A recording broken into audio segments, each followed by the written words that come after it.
Hello, I'm just going to speak about sacred de-armouring, or de-armouring in general. And the lighting's terrible now, so you'll just have to put up with that, sorry about that. Anyway, so one of the reasons I have been teaching this is just because I've yet to find anything that clears things for people as effectively. What I'm talking about when I'm talking about de-armouring, you may find other people talking about something called de-armouring as well. So it's really about clearing those blocks in our energetic, our physical, or our energetic bodies really, which includes our physical material bodies, our emotional bodies, our spiritual bodies, or however you want to call it. So I have seen people clearing from this incarnation and from other incarnations as well, whether you believe in these things or not. But it's really why I'm talking about, I'm now saying it's de-armouring, it's really reclaiming the wild body. And why I'm saying that is, if you look at wild animals, they don't have the same response to trauma that we do.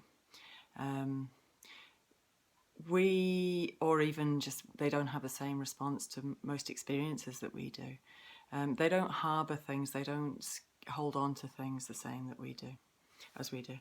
So, and they certainly don't try and hide things the same as we do. So if you think about, there's a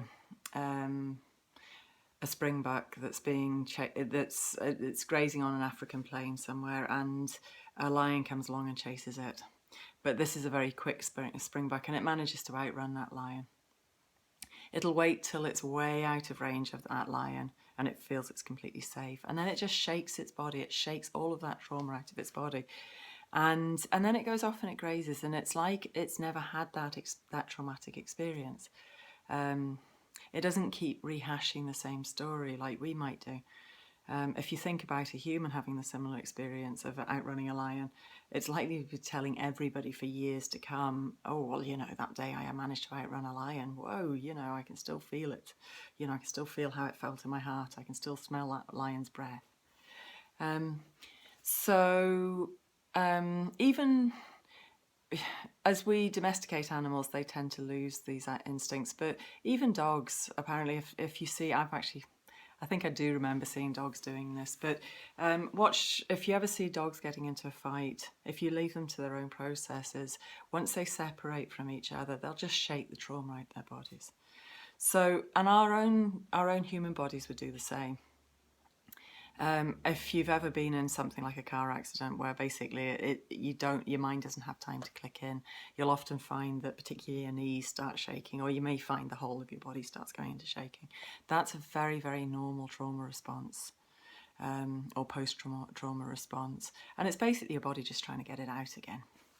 And so if we just allow ourselves to go through that process, we'd release that trauma from our body tissue. Instead of actually just holding on to it. We've got this horrific tradition in Britain of the stiff upper lip. Yeah, get on with it. You know, no fuss here.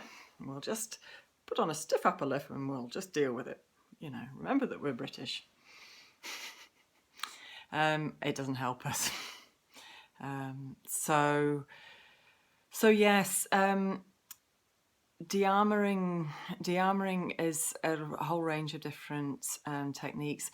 The way I teach is very different from the way most people teach. The way I teach most things is very different. I'm really about supporting you to remember how to do most things.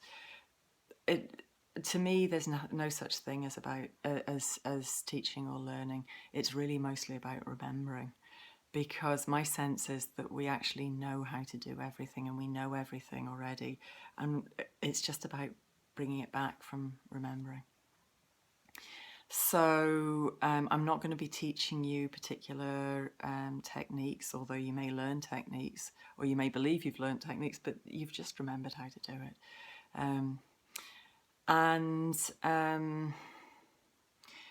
And I use various techniques that may or may not work for you. And one of the joys of working in this way is I get to sit back and watch people working in ways that I probably wouldn't work, but I can feel, I can, they're blatantly working, because I can see the energy clearing and the energy flows happening in people that they're working with. So it's not about me coming in and saying, right, this is the way to do it and this is the only way to do it. It's about me supporting you to find the right way to do it for you.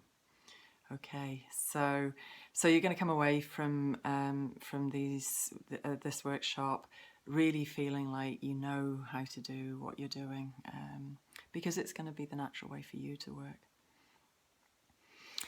So so it's fascinating watching people going through these processes, whether you come for a session with me or one of my colleagues, or whether you come to the workshop itself. The workshop certainly I would recommend because you've got the full weekend to both give and to receive this work.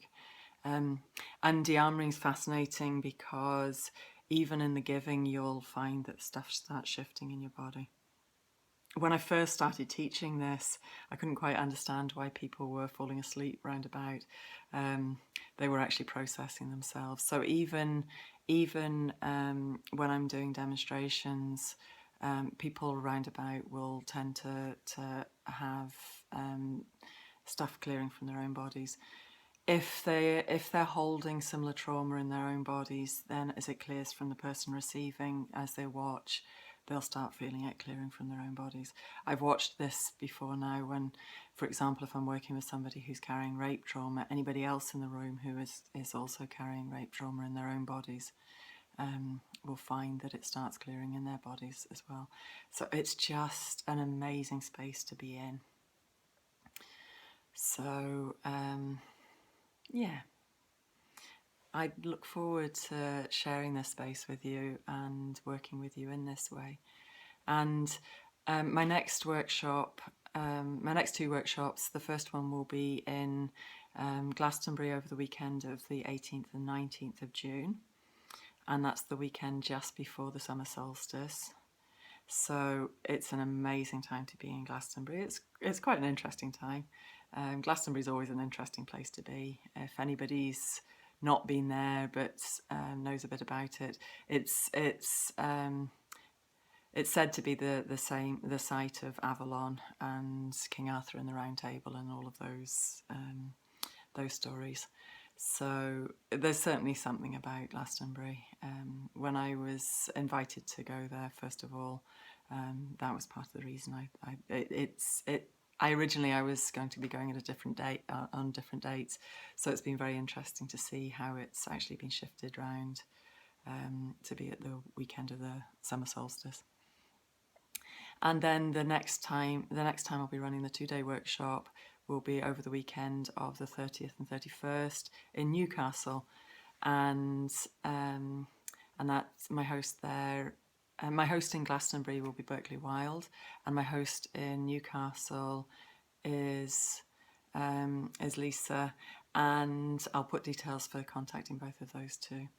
And the venue we're in Newcastle is also an interesting one. It's within the building of a Masonic lodge. There's a healing centre now set up in part of that building. So I'm interested to see the energy of that venue. I hear good things about it, so I'm looking forward to that. So, and then in the meantime, I'll maybe be offering a shortened version of this workshop in Finland at the Natural High Healing Festival there between the dates of the 7th and the 10th of July. So if you fancy going to Finland, amazing, beautiful country. And I've heard great things about that festival, so I'm really looking forward to that as well. Okay, so looking forward to working with you. And if you've got any questions, just contact me directly. Thank you.